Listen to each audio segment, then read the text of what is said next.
Hello, welcome to Cryptonomy, the truth about this rising wedge. First, my name is Mo. I'm a computer and data scientist. I've been a crypto investor for the past 6 years, and I was able to turn a small, humble portfolio into six figures this cycle. So if you would like to know about what worked out well for me and the mistakes I've made along my journey, then maybe try and watching this video to get a sense. And if you enjoyed, please like and subscribe. So today what we're going to talk about this rising wedge pattern. I know it's a weekend, but yesterday I was working till late, and I actually found this thing, right? And I was like, okay, maybe I'll share it today. Just like a a little summary about what this pattern actually means. Because I personally thought it's just a random pattern, but it turns out to be a rising wedge. And if you put that into ChatGPT, for example, what is this pattern called? Then it is defined as a rising wedge, right? And why is, for example, if it's a parallel wedge, that's fine, but a rising wedge actually, according to ChatGPT and some other websites I read, they break downward 60 to 70% of the time, all right? And usually such trends get tested, 3 times means likely breakage, 4 times means we're almost breaking, and 5 times is absolute like you break the trend, right? Either that's testing the resistance or the support 5 times, right? Um, so given our downward bias this whole month and how well our thesis have been working out towards our way, I thought this just one more piece of the puzzle that we're working towards. And before we continue, of course, nothing said in this video is financial advice, it's for educational purposes only. So please, before making any major financial decisions or even minor ones, make sure to look at multiple resources and do your own research, and just take this as one piece that will help you in your trading career or whatever your goals are from this market, right? Um, so yeah, this kind of confirms our idea that we're expecting somewhere end of December from previous analysis in previous videos that I'll summarize it here. I'll talk about it a little bit, but if you want more in-depth analysis, please check the bear market updates. We're expecting a drop and breaking down from this pattern late December, right? And that's due to several reasons. And what I also started to align yesterday with the whole theory we're working towards is the fact that the DOJ is about to raise interest rate on the 19th of December, all right? I knew they were raising interest rate at some point, right? But it never crossed my mind that, yeah, yeah, yeah, that may be the signal of the top, right? Markets like to assign narratives to certain things. That's why you see the top happened because of this signal. The bottom happened after this fact. For example, the bottom happened after FTX collapse, or the top happened here after the biggest liquidation event in crypto history. The biggest in crypto history. All right, when that headline rang, I was bullish here. And that was my signal to be, yo, let's go bearish. Because that was form of manipulation, right? You sweep the high and you come down low. That's one thing. You right, you turn very fast, and then that sign biggest something 100%, and then you just start to check the volume, right? So we're using volume candles here. Uh, I also use this often, but I like to merge them both together. So if you use the volume candles, you saw that this big volume candle right here dominates everything that was here.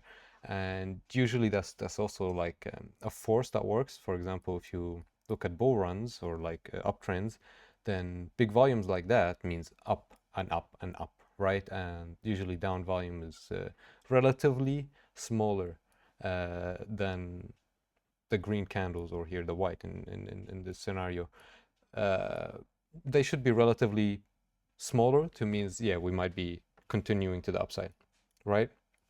For example, this green candle here was dominant by this dominating this red candle, and therefore it was not really a big signal that we might be lower for longer. But when you get a green candle like that, you're like, yeah, that's a bottoming sign. That was my bottoming sign, and I was able to load up before, for example, going here, and I've exited most of because of I use all these in types of analysis. I was able to exert most of my position here, even though I was kind of pretty long here, right? So volume candles help. Understanding the trend we are with helps, and fitting the topping signal here, the DOJ. What happened here? Sorry, let me reload.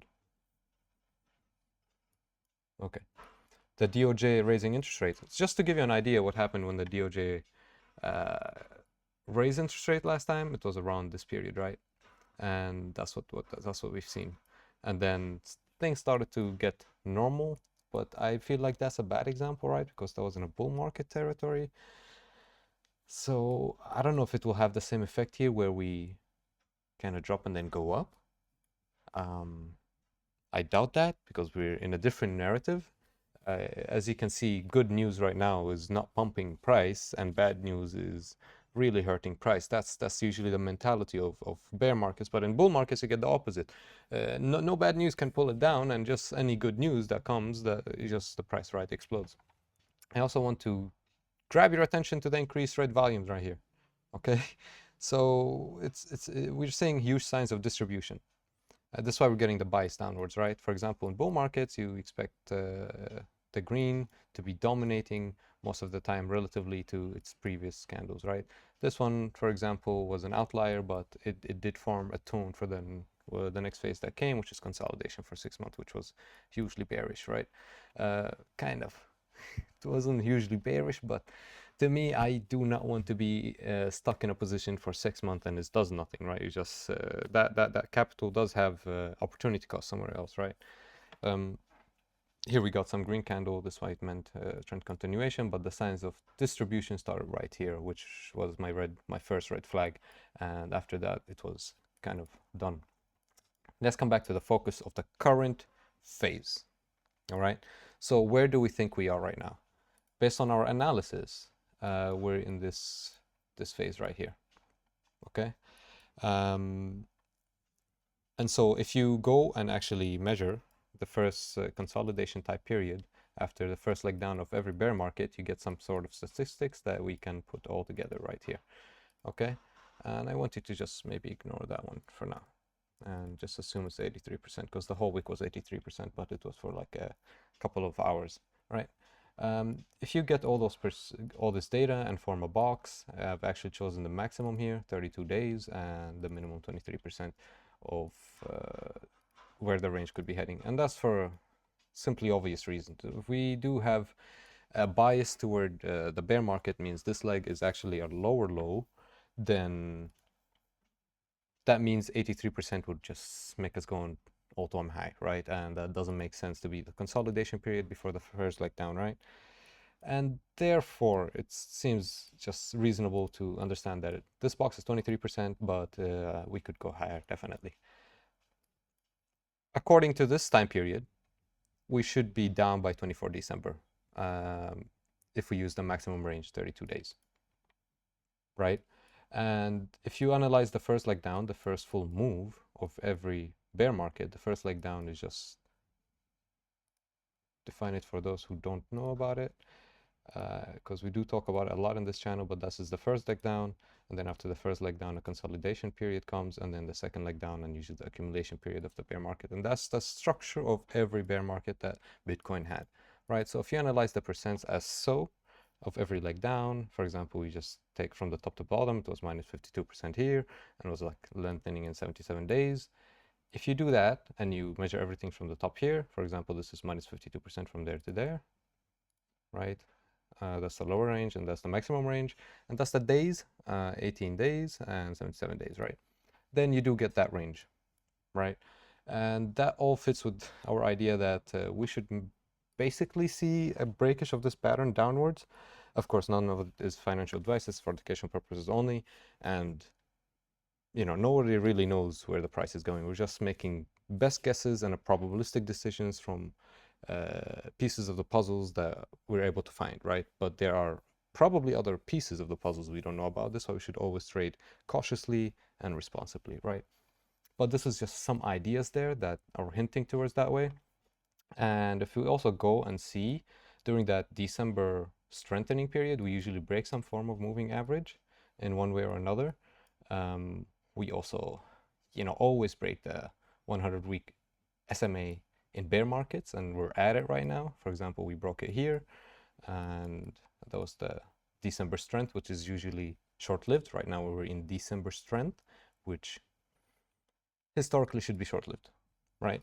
And if we go back, we also see here we break the 100-week SMA in bear markets, and we also break the 50-week SMA. And right now, December is this way, but you can see that everything is getting right translated. We're kind of having less emphasis on the lower week SMAs and more emphasis on the longer week SMAs, as you can see.